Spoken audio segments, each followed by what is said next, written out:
কক্সবাজার শহরের কলাতলী মোড়ে হানিফ বাস এবং লাল সবুজ বাসের মুখোমুখি সংঘর্ষে কয়েকজন আহত হয়েছেন। আমরা কক্সবাজার সদর হাসপাতালে আছি। এখানে আমরা হানিফ বাসের যিনি ড্রাইভার ছিলেন, চালক ছিলেন, তাকে আহত অবস্থায় দেখেছি। এখন তিনি চিকিৎসা নিয়ে ফিরেছেন, অর্থাৎ হাসপাতাল থেকে বাড়ি ফিরছেন। এবং অন্যদিকে একজন মহিলা আহত আছেন, যার নাম শিফা মনি নামে আমরা জানতে পেরেছি তার নাম, এবং তিনি চিকিৎসাধীন আছেন। এবং তার সাথে থাকা একটি শিশু, তারই সন্তান, কন্যা সন্তান, তিনি সুস্থ অবস্থায় আছেন। আমরা শিফা মনির পরিবারের সাথে কথা বলছিলাম। মূলত শিফা মনি এবং কয়েকজন যাত্রীর যে দুই বাস মুখোমুখি সংঘর্ষ হয়েছে, ঠিক তার পাশে ছিল একটি টমটম অটোরিকশা, এবং টমটম অটোরিকশার ধাক্কা লাগার পর টমটম অটোরিকশাটি পড়ে যায় এবং এই সময় কয়েকজন আহত হয়। এবং প্রত্যক্ষদর্শী এবং স্থানীয়রা মিলে আহতদের কক্সবাজার সদর হাসপাতালে নিয়ে আসলে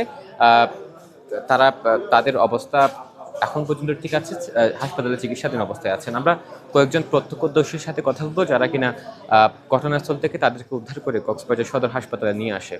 তখন একটা টমটম গাড়ি ছিল, ওই গাড়িটা একদম দমড়ে মুছছে ভেঙে গেছিল। ওই মহিলাটা আর বাচ্চাটা ওইখানে ভিতরে ছিল। আমরা কয়েকজন মিলে ওইখান থেকে বের করে সদর আনি। পুরো বাঁকা হয়ে গেছে আর কি গাড়ি। এখানে অনেক যানজট ছিল। একটা ছিল আপনার হানিফ বাস, আর একটা হচ্ছে আপনার ওই লাল সবুজ। আর হানিফ বাসের হচ্ছে আপনার ব্রেক হয়ে গেছে, তো এই জন্য টমটমের পিছন থেকে মেরে দিছে। টমটমের পিছন থেকে মেরে দিয়ে ওইটা টমটমটা আপনার ডলফিনপুর মাছ আছে, যে মাছের মধ্যে মেরে দিছে। পুরোপুরি ভেঙে গেছে, ওইটা ভেঙে চুরমার হয়ে গেছে। চুরমার হওয়ার পর আমরা মনে করছি তো ওই মহিলাটা আর বাঁচবে না।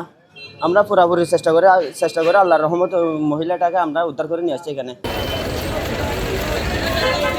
এই ঘটনায় এখন কক্সবাজার কলাতলী মোড়ে যে জায়গায় ঘটনাটি ঘটেছে, সেখানে পুলিশ আছেন এবং পরিস্থিতি স্বাভাবিক করার চেষ্টা করছেন। এখন পর্যন্ত কোনো ধরনের হতাহত হলেও যে বড় কোনো ধরনের ঘটনা এখন পর্যন্ত এখানে ঘটেনি।